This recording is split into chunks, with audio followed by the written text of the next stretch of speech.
আচ্ছা, ব্র্যান্ডিংয়ের দুনিয়ায় দুটো একদম আলাদা দেখতে ভিজুয়াল স্টাইল কি কখনো একই গল্প বলতে পারে? ভাবুন তো, একটা খুব শান্ত, গোছানো আর অন্যটা যেন একেবারে বিস্ফোরক, বিপ্লবী। চলুন তো এই রহস্যটা একটু ভেদ করা যাক আর দেখি এই দুটো ভিন্ন চেহারার ব্র্যান্ডের মধ্যে আসলে কিসের যোগসূত্র। একবার স্ক্রিনের দিকে তাকানো যাক। আমাদের সামনে দুটো সম্পূর্ণ ভিন্ন ছবি।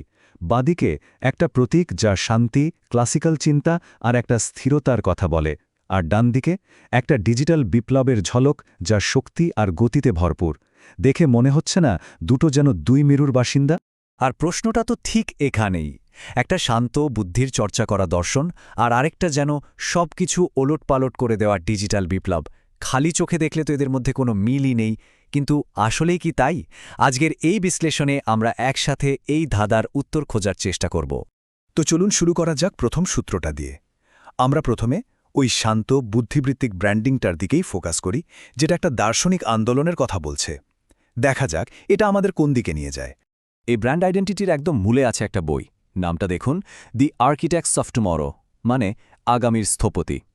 নামটা থেকেই বোঝা যাচ্ছে যে এর পেছনে একটা খুব গোছানো বিচারধারা আর একটা শক্ত ভিত্তি আছে। এটা হুট করে গজিয়ে ওঠা কোনো আন্দোলন নয়, বরং একটা অনেক ভেবেচিন্তে তৈরি করা দর্শন। এখন এই লোগোটা দেখুন, এটা কিন্তু বেশ ইন্টারেস্টিং।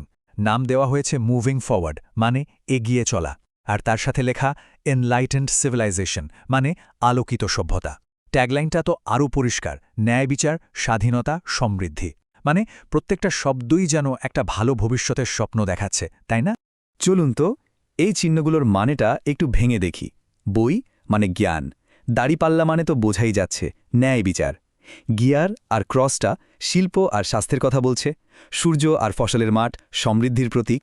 আর সব শেষে উপরের দিকে ওঠা তীরটা তো সরাসরি প্রগতিরই চিহ্ন। সবকিছু মিলিয়ে একটা স্থিতিশীল, গোছানো উন্নতির ছবি ফুটে উঠছে। এতক্ষণ তো আমরা একটা শান্ত, স্থির ব্র্যান্ড দেখলাম। এবার চলুন ছবির একেবারে উল্টো পিঠে যাই। আমরা এখন দ্বিতীয় ব্র্যান্ড আইডেন্টিটিটা দেখব, যেটা অনেক বেশি অ্যাগ্রেসিভ আর আগেরটার থেকে একদমই আলাদা। এই দেখুন, এটা হলো এমএফটিভি প্রেসের লোগো, আর ট্যাগলাইন ডিজিটাল মিডিয়া রেভলিউশন। এর ডিজাইনটা খেয়াল করেছেন? কি সাংঘাতিক গতি আর শক্তি!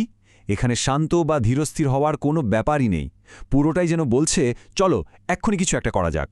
আসুন তো দুটোকে পাশাপাশি রাখি। একদিকে মুভিং ফরওয়ার্ড, যেটা কিনা ভিত্তি তৈরি করছে, খুব স্থিতিশীল। অন্যদিকে এমএফটিভি প্রেস, যা বিপ্লবী, গতিশীল। একটা শান্ত, বুদ্ধিবৃত্তিক, অন্যটা বিস্ফোরক, আক্রমণাত্মক। একটা হলো দর্শন আর অন্যটা সরাসরি অ্যাকশন। ব্যাপারটা আরও জটিল হয়ে গেল, তাই না? আমরা তো এতক্ষণ শুধু পার্থক্যই খুঁজে বেড়াচ্ছি, কিন্তু এবার সময় আসল রহস্যের জট খোলার। চলুন দেখি কিভাবে এই দুটো একদম ভিন্ন পরিচয় আসলে একটাই বড় পরিকল্পনার অংশ হতে পারে। আচ্ছা, ডিজাইন তো পুরো উল্টো, মানলাম, কিন্তু নামগুলো একটু ভালো করে দেখুন তো। এমএফটিভি প্রেসের এই এমএফ অক্ষর দুটো, এটা কিসের শর্ট ফর্ম হতে পারে? কোনো আইডিয়া? আর এইখানেই হচ্ছে আসল খেলাটা। এমএফ আসলে মুভিং ফরওয়ার্ডেরই সংক্ষিপ্ত রূপ। ভাবা যায় দুটো ব্র্যান্ড দেখতে একদম আলাদা, কিন্তু আসলে নামের মধ্যে দিয়ে একে অপরের সাথে জুড়ে আছে।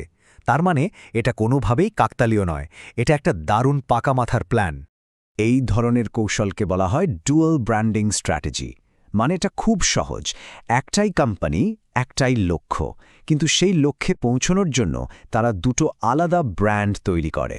যেমন ধরুন, একটা গাড়ি কোম্পানি হয়তো একটা খুব দামি বিলাসবহুল ব্র্যান্ড বানালো, আবার তারাই একটা স্পোর্টি তরুণদের জন্য ব্র্যান্ডও বানালো। দুটোই কিন্তু একই কোম্পানির, শুধু টার্গেট অডিয়েন্সটা আলাদা। তাহলে কি পুরো প্ল্যানটা এরকম?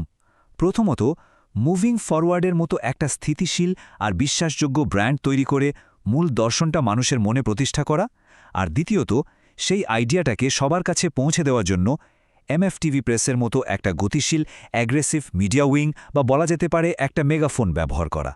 সোজা কথায়, একটা হলো মস্তিষ্ক আর অন্যটা হলো তার কণ্ঠস্বর। তো এই যে আমরা এত কিছু দেখলাম, এর আসল মানেটা কি? এই বিশ্লেষণ থেকে ব্র্যান্ডিংয়ের ভাষা নিয়ে আমরা কি শিখতে পারি, আর এটা জানাটা কেন এত জরুরি? চলুন সেটা একটু বোঝার চেষ্টা করি। দেখুন, মূল ব্যাপারটা হলো ব্র্যান্ডিং শুধু একটা লোগো বা সুন্দর নাম নয়, এটা আসলে খুব ভেবেচিন্তে একটা গল্প বলার পদ্ধতি। একটাই মিশনের দুটো আলাদা মুখ থাকতে পারে, আর দুটো মুখ দুটো আলাদা আবেগ তৈরি করে। একটা তৈরি করে বিশ্বাস, আর একটা তৈরি করে জরুরি অবস্থা।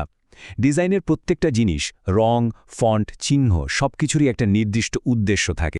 একটা খুব সুন্দর কথা আছে, একটা ব্র্যান্ড হলো একটা কোম্পানির বলা গল্প, আর একটা দুর্দান্ত ব্র্যান্ড হলো এমন একটা গল্প যা বলার মতো। এই দুটো ব্র্যান্ডের ক্ষেত্রে আমরা ঠিক সেটাই দেখলাম, কিভাবে একটা জটিল কিন্তু বলার মতো গল্প তৈরি করা হয়েছে। আর এটাই আমাদের একটা দারুণ চিন্তার খোরাক দেয়, তাই না?